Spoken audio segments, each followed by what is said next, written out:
నమస్తే welcome to 9+ news. Suryapet జిల్లా కోదాడ మండలం దొరకుంట శివారులో భయంకరమైన రోడ్డు ప్రమాదం జరిగింది. జాతీయ రహదారిపై నిలిచి ఉన్న కంటైనర్ లారీని ఓ ప్రైవేట్ ట్రావెల్స్ బస్సు వెనుక నుంచి బలంగా ఢీకొట్టింది.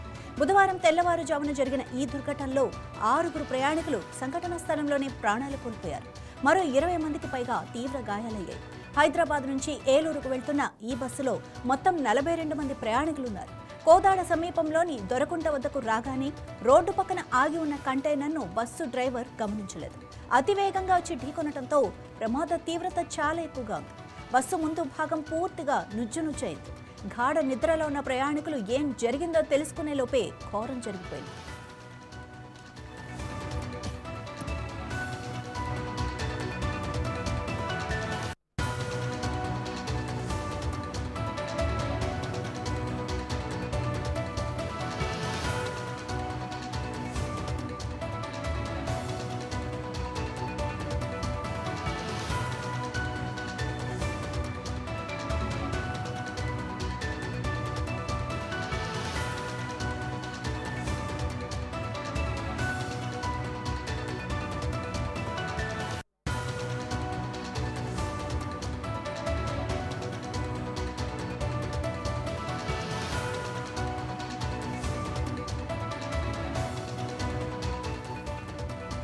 ఈ ప్రమాదం పట్ల Telangana CM Revanth Reddy, AP deputy CM Pawan Kalyan, AP రవాణా శాఖ మంత్రి మండిపల్లి రాంప్రసాద్ రెడ్డి, ఏలూరు జిల్లా ఎస్పీ కె ప్రతాప్ శివకిషోర్ తదితరులు తీవ్ర దిగ్భ్రాంతి వ్యక్తం చేశారు. మృతుల కుటుంబాలకు ప్రగాఢ సానుభూతి తెలిపారు. ఏలూరు జిల్లా ఎస్పీ సూర్యాపేట జిల్లా ఎస్పీతో పాటు ఇతర పోలీస్ అధికారులతో ఫోన్లో మాట్లాడారు. బస్సులో ఉన్న ఏలూరు జిల్లాకు చెందిన ప్రయాణికులు, మృతులు, క్షతగాత్రుల వివరాలు అడిగి తెలుసుకున్నారు. బాధితుల కుటుంబాలకు సహాయం అందించేందుకు స్థానిక అధికారులతో సమన్వయం చేసుకునేందుకు ఏలూరు జిల్లా పోలీస్ యంత్రాంగం అప్రమత్తమైంది.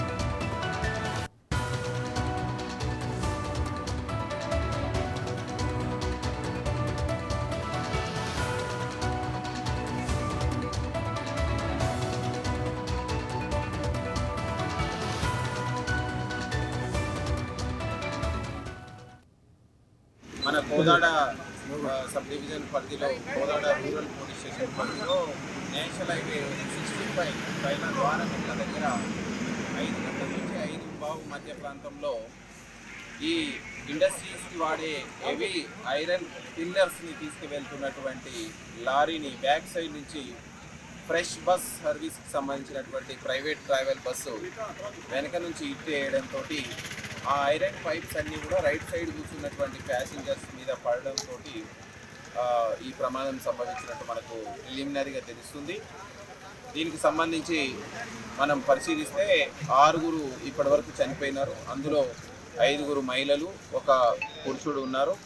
దాదాపు 10 నుంచి 12 మంది ఇంజూర్ అయినారు. వాళ్ళని బెటర్ ట్రీట్మెంట్ కోసం విజయవాడ, ఖమ్మం, కోదాడకి షిఫ్ట్ చేయడం జరిగింది.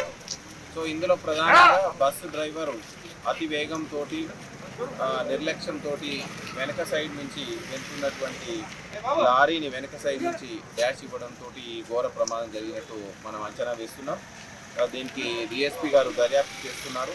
సో కూలంకషంగా ఎందుకు జరిగింది, అప్పుడు 5 నుంచి 5:10 మధ్యలో ఇది జరిగింది. మనకు 5:15కి ఇన్ఫర్మేషన్ వచ్చింది. Police immediately within short time ఇక్కడికి రీచ్ కావడం, బాధితులను ఎమ్మటే రెస్క్యూ చేయడం, ఎవరైతే క్షతగాత్రులు ఉన్నారో హాస్పిటల్ చేయడం, అందరితో కోఆర్డినేట్ చేసుకోవడం, ఇక్కడ పబ్లిక్ కూడా చాలా సపోర్ట్ చేయడం జరిగింది. అదేవిధంగా ఎన్హెచ్ఏ వాళ్ళతోటి కూడా మనం సాయం తీసుకోవడం జరిగింది. ఇప్పుడు వాళ్ళకు బెటర్ ట్రీట్మెంట్ కోసం అందరితోటి కోఆర్డినేట్ చేయడం జరిగింది.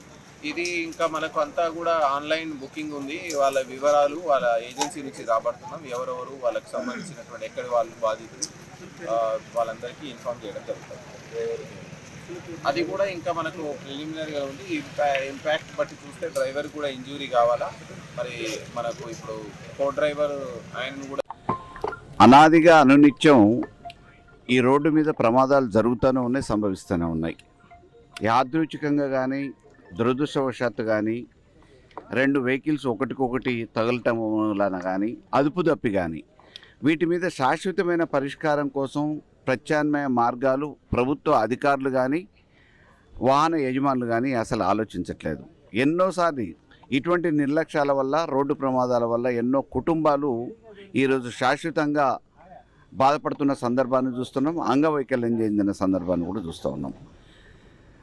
ఈ రహదారుల పట్ల తెల్లవారుజామున పోతూ ఉన్నప్పుడు ఆ వెహికల్ని వాళ్ళు డ్రంకెన్ కండిషన్లో ఉన్నారా, లేకపోతే నిద్రమత్తులో ఉన్నారా, ఆ వెహికల్ ఫిట్నెస్ సరిగా ఉందా లేదా, నడుపుతున్నవాడు అనుభవజ్ఞుడా కాదా, ఇవన్నీ ఎప్పుడు కూడా పరిశీలించి ఆయా సంబంధిత అధికారులు చట్టపరమైన నిర్ణయాలు తీసుకున్న దాఖలాలు లేకపోవటం కూడా ఒక ప్రధాన కారణం.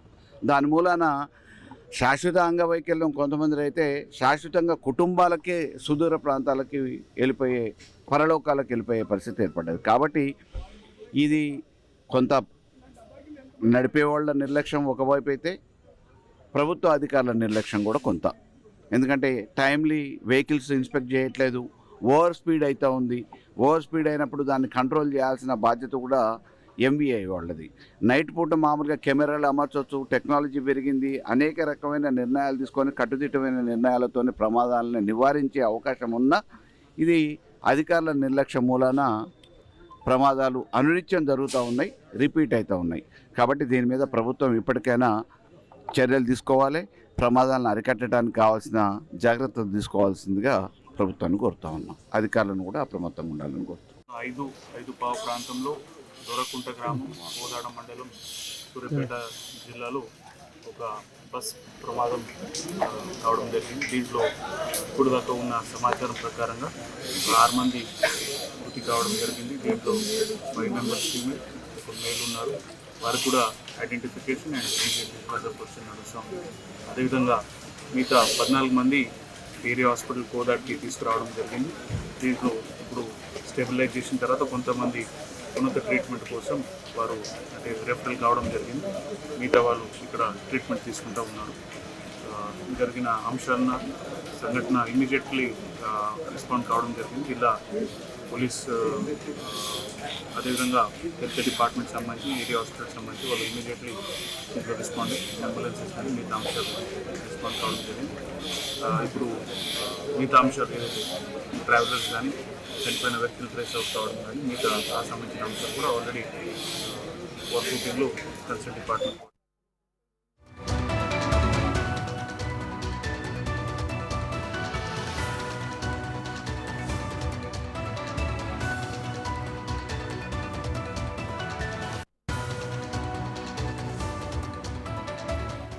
సూర్యాపేట జిల్లా కోదాడ మండలం దొరకుంట శివారులో భయంకరమైన రోడ్డు ప్రమాదం జరిగింది. జాతీయ రహదారిపై నిలిచి ఉన్న కంటైనర్ లారీని ఓ ప్రైవేట్ ట్రావెల్స్ బస్సు వెనుక నుంచి బలంగా ఢీకొట్టింది. ఇదే విషయానికి సంబంధించి మరింత సమాచారం మా ప్రతినిధి పుల్లారావు అందిస్తారు. పుల్లారావు, యాక్చువల్గా ఏం జరిగింది? డ్రైవర్ పరిస్థితి ఎలా ఉంది? సూర్యాపేట జిల్లా కోదాడ మండలం దూరకుంట గ్రామ సమీపంలో ఉన్నటువంటి దుర్గానగర్ స్టేజీ వద్ద ఈ రోజు తెల్లవారుజామున 5-5:30 గంటల సమయంలో ఫ్రెష్ ప్రైవేట్ ట్రావెల్స్ బస్సు ఒక కంటైనర్ లారీని ఢీకొన్న ఘటనలో 6 ప్రయాణికులు ప్రమాద స్థలంలోనే మరణించగా మరో 14 మందికి తీవ్ర గాయాలైనటువంటి పరిస్థితి నెలకొంది. క్షతగాత్రులను ఉటావుతున్న కోదాడ ప్రభుత్వ ఆసుపత్రికి తరలించారు. వీరిలో 8 మంది పరిస్థితి విషమంగా ఉండడంతో మెరుగైన వైద్యం కోసం అని చెప్పేసి విజయవాడ అదేవిధంగా ఖమ్మం హాస్పిటల్కు తరలించేసి చికిత్స అందిస్తున్న నేపథ్యం అయితే ఉంది. తెల్లవారుజామున జరిగినటువంటి ఈ యొక్క ప్రమాదానికి ప్రధాన కారణము బస్సు డ్రైవరు అతి వేగంగా అజాగ్రత్తగా బస్సు నడపడమే అని చెప్పేసి కూడా పోలీసులు గుర్తించిన నేపథ్యం అయితే ఉంది. తెల్లవారుజామున ప్రమాదం జరిగిన విషయాన్ని తెలుసుకున్నటువంటి పోలీసులు వెంటనే ఘటనా స్థలానికి చేరుకొని ఆ యొక్క క్షతగాత్రులను వైద్యం కోసం అని చెప్పేసి సమీపంలో ఉన్నటువంటి ఆసుపత్రికి తరలించారు. అదేవిధంగా బస్సులో మృతులుగా ఉన్నటువంటి అంటే దాంట్లో బాగా ఒక బీభత్సమైనటువంటి భయానకమైనటువంటి వాతావరణం నెలకొందని చెప్పవచ్చు. ఎందుకంటే ముందుగా వెళ్తున్నటువంటి ఆ యొక్క కంటైనర్ లారీకి సంబంధించి లోపల ఇనుప రాడ్లు అనేవి ఉండడం జరిగింది. సో ఆ ఇనుప రాడ్లు ఒక్కసారిగా వచ్చేసి బస్సులు ఢీకొట్టే వరకు వెనక ఆ బస్సులో నుండి చొచ్చుకొని వచ్చి వెనక సీట్లో ఉన్నటువంటి ప్రయాణికులను గుద్దుకోవడం జరిగింది. ఈ సమయంలోనే ముందు వరుసలో కూర్చున్నటువంటి 6 ప్రయాణికులు మరణించిన పరిస్థితి ఉంది. ఆ తర్వాత వెనుకున్నటువంటి ప్రయాణికులకు కూడా తీవ్ర గాయాలైనటువంటి పరిస్థితి నెలకొందని చెప్పవచ్చు. ఎప్పుడైతే ప్రమాదం జరిగిందో కావడంతో ఆ ప్రమాదం జరిగిన సమయంలో నేషనల్ హైవే కావడం వల్ల పూర్తి స్థాయిలో ట్రాఫిక్ అనేది జామ్ నేర్పథ్యమవుతుంది. పోలీసులు వెంటనే ఘటనా స్థలం చేరుకున్న తర్వాత క్షతగాత్రులను ఆసుపత్రికి తరలించడము, అదేవిధంగా మృతదేహాలను వెలికితీయటము, క్రేన్ సాయంతో ఆ వెహికల్స్ ప్రమాదానికి గురైనటువంటి వాహనాలను పక్కకు తరలించేసి ట్రాఫిక్ ను క్లియర్ చేసిన నేపథ్యమవుతుంది. ఘటనా స్థలానికి చేరుకున్నటువంటి జిల్లా ఎస్పీ నరసింహులు ఆ యొక్క ప్రమాదం జరిగినటువంటి విషయాన్ని పూర్తి స్థాయిలో పరిశీలించిన పరిస్థితి నెలకొందని చెప్పవచ్చు. సో పరిశీలించిన తర్వాత ఈ బస్సు డ్రైవర్ అత్యంతంగా నడవడం వల్ల ఈ ప్రమాదం జరిగిందని కూడా పోలీసులు మాత్రం చెప్పిన నేపథ్యం. ఎస్పీ ఇదే విషయాన్ని వెల్లడించిన నేపథ్యం. క్షతగాత్రులను హాస్పిటల్లో చికిత్స పొందుతున్న క్షతగాత్రులను జిల్లా కలెక్టర్ తేజస్ మంగళాలను కూడా సందర్శించడం జరిగింది. మొత్తంగా ఈ యొక్క 6 ప్రయాణికుల వివరాలను కూడా పోలీసులు వెల్లడించిన నేపథ్యం చెప్పవచ్చు. ఈ మరణించినటువంటి 6లో వ్యాసరథ్ చిన్ని ఎన్టీఆర్ జిల్లా పొద్దుటూరు మండలానికి చెందిన వ్యక్తిగా, అదేవిధంగా మేరీ జోష్న విజయవాడకు సంబంధించిన వ్యక్తి, కేశవుడు నాగేంద్రబాబు పడమటలంక విజయవాడకు సంబంధించిన పర్సన్, అదేవిధంగా సూరారత్ షకీనా ఆటో నగర్ విజయవాడకు సంబంధించిన పర్సన్, అదేవిధంగా భావన పిడికిటి లక్ష్మి, వీరు 6 కూడా మృతి చెందారని చెప్పేసి కూడా పోలీసులు వెల్లడించిన పరిస్థితి. అదేవిధంగా క్షతగాత్రుల వివరాలు కూడా పోలీసులు వెల్లడించిన పరిస్థితి. చందన, భవానీ, యశ్వంత్, విఠల్, మనోహర్, అనిల్ కుమార్, ధ్రువ, జయసింగ్ కుమార్, విజయలక్ష్మి, రమణమ్మ, సుధాకర్, నవీన్ కుమార్, అవినాష్, వంశిక ఈ క్షతగాత్రులు కూడా పోలీసులు గుర్తించారు. వారిని మెరుగైన వైద్యం కోసం అని చెప్పి దీంట్లో 8 మంది పరిస్థితి విషయంలో ఉండటం మెరుగైన వైద్యం కోసం అని చెప్పేసి విజయవాడ అదేవిధంగా ఖమ్మం ఆసుపత్రికి తరలించేసి చికిత్స అందిస్తున్న నేపథ్యం.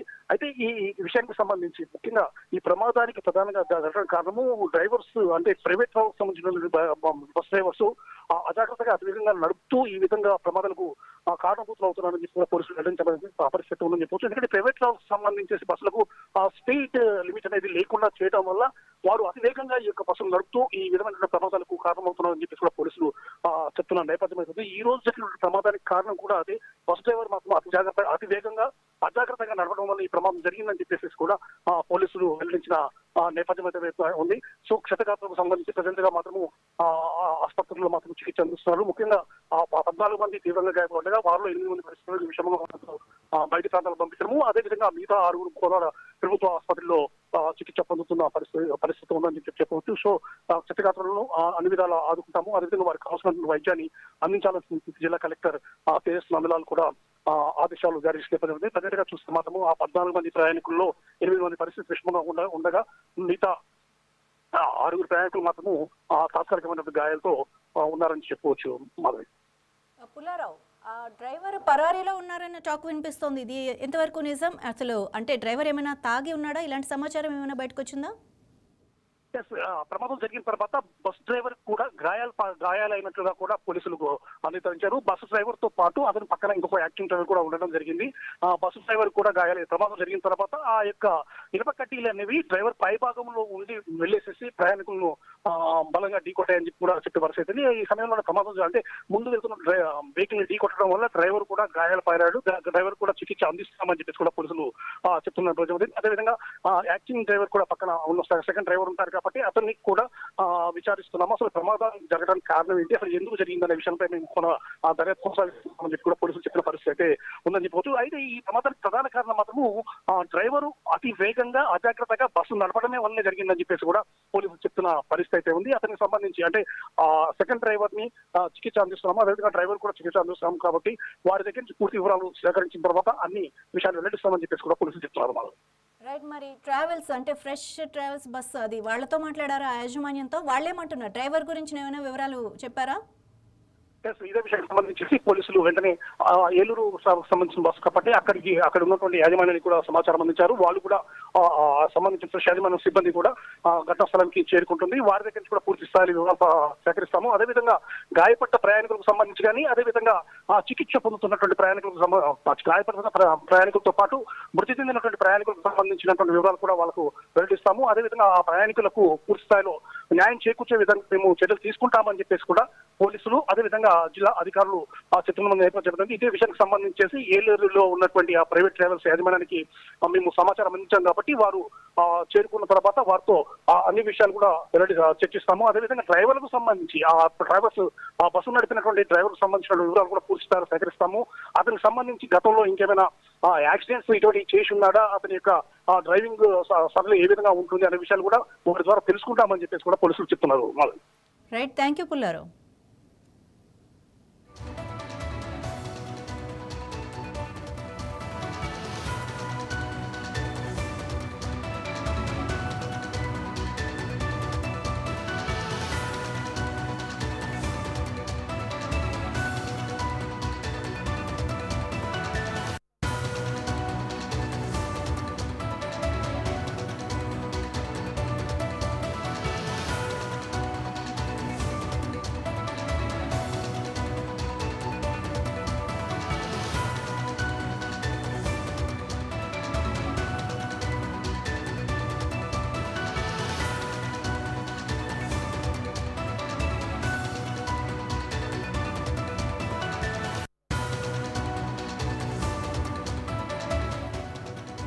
సూర్యాపేట జిల్లా కోదాడ మండలం దొరకుంట శివారులో భయంకరమైన రోడ్డు ప్రమాదం జరిగింది. జాతీయ రహదారిపై నిలిచి ఉన్న కంటైనర్ లారీని ఓ ప్రైవేట్ ట్రావెల్స్ బస్ వెనుక నుంచి బలంగా ఢీకొట్టింది. బుధవారం తెల్లవారుజామున జరిగిన ఈ దుర్ఘటనలో 6 ప్రయాణికులు సంఘటనా స్థలంలోనే ప్రాణాలు కోల్పోయారు. మరో 20 మందికి తీవ్ర గాయాలయ్యాయి. హైదరాబాద్ నుంచి ఏలూరుకు వెళ్తున్న ఈ బస్సులో మొత్తం 42 మంది ప్రయాణికులు ఉన్నారు. కోదాడ సమీపంలోని దొరకుంట వద్దకు రాగానే రోడ్డు పక్కన ఆగి ఉన్న కంటైనర్ను బస్సు డ్రైవర్ గమనించలేదు. అతి వేగంగా వచ్చి ఢీకొనటంతో ప్రమాద తీవ్రత చాలా ఎక్కువగా ఉంది. బస్సు ముందు భాగం పూర్తిగా నుజ్జునుజ్జైంది. గాఢ నిద్రలో ఉన్న ప్రయాణికులు ఏం జరుగుతుందో తెలుసుకునే లోపే ఘోరం జరిగిపోయింది.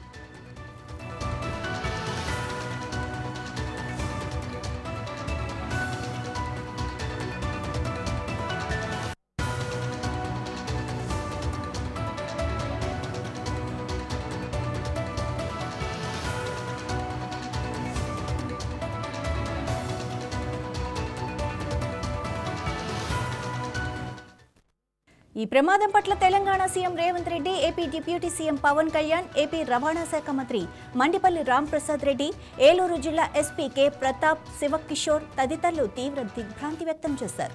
మృతుల కుటుంబాలకు ప్రగాఢ సానుభూతి తెలిపారు. ఏలూరు జిల్లా ఎస్పీ సూర్యాపేట జిల్లా ఎస్పీతో పాటు ఇతర పోలీస్ అధికారులతో ఫోన్లో మాట్లాడారు. బస్సులో ఉన్న ఏలూరు జిల్లాకు చెందిన ప్రయాణికులు, మృతులు, క్షతగాత్రుల వివరాలు అడిగి తెలుసుకున్నారు. బాధితుల కుటుంబాలకు సహాయం అందించేందుకు స్థానిక అధికారులతో సమన్వయం చేసుకునేందుకు ఏలూరు జిల్లా పోలీస్ యంత్రాంగం అప్రమత్తమైంది.